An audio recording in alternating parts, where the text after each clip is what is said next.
జగిత్యాల జిల్లా నుంచి ప్రధాన వార్తలు ఒకసారి పరిశీలిస్తే జగిత్యాల జిల్లా వ్యాప్తంగా కూడా వరి ధాన్యం కొనుగోలు నెమ్మదిగా కొనసాగుతున్నాయి. కొనుగోలు సెంటర్కు తీసుకొచ్చిన ఆ ధాన్యం ఎక్కడికక్కడే ధాన్యపు రాశులు గుట్టలుగా పేరుకుపోయినటువంటి పరిస్థితి.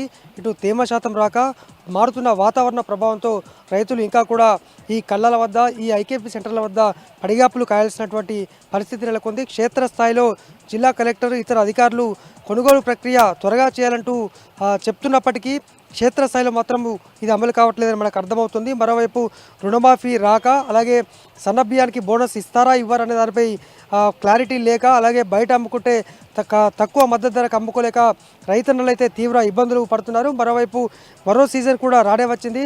ఆ సీజన్కు పంట వేసేటువంటి విషయంలో కూడా రైతులను అయితే ఆందోళన అయితే వ్యక్తం చేస్తున్నారు.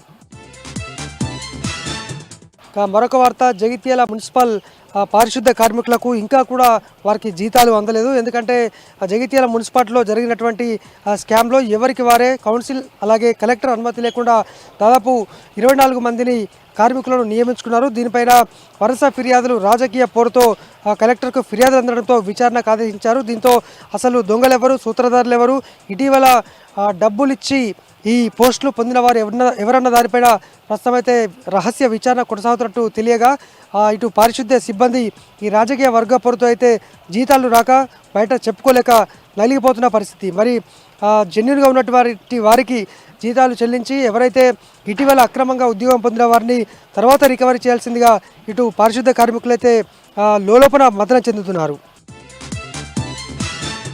కొండగట్టు ఆంజనేయ స్వామి క్షేత్రంలో ఇవాళ మంగళవారం కావడంతో భక్తులు పోటెత్తారు. మరోవైపు కార్తీక మాసం కావడంతో కూడా పెద్ద సంఖ్యలో కొండగట్టు ఆంజనేయ స్వామిని దర్శించుకోవడానికి బారులు తీరారు. ఉదయం 5 గంటల నుంచి పూర్తిగా భారీ సంఖ్యలో కూడా వివిధ ప్రాంతాల నుంచి, అలాగే వివిధ జిల్లాల నుంచి, వివిధ రాష్ట్రాల నుంచి కూడా భక్తులు పోటెత్తగా మొత్తంగా ఆలయ అధికారులు అయితే ఏర్పాట్లు చేస్తున్నప్పటికీ పూర్తి స్థాయి సౌకర్యాలు కల్పించాలని అయితే కోరుతున్నారు. అలాగే నిత్య అన్నదాన సత్రం ఉన్నప్పటికీ కూడా అందులో పూర్తి స్థాయిలో భోజనం అందుబాటులో లేక దూర ప్రాంతాల నుంచి వచ్చినటువంటి భక్తులైతే ఇబ్బందులు ఎదుర్కొంటారు. ఇప్పటికైనా ఇటు పాలక మండలి పూర్తి స్థాయిలో చర్యలు తీసుకోవాలని భక్తులైతే అంటున్నారు.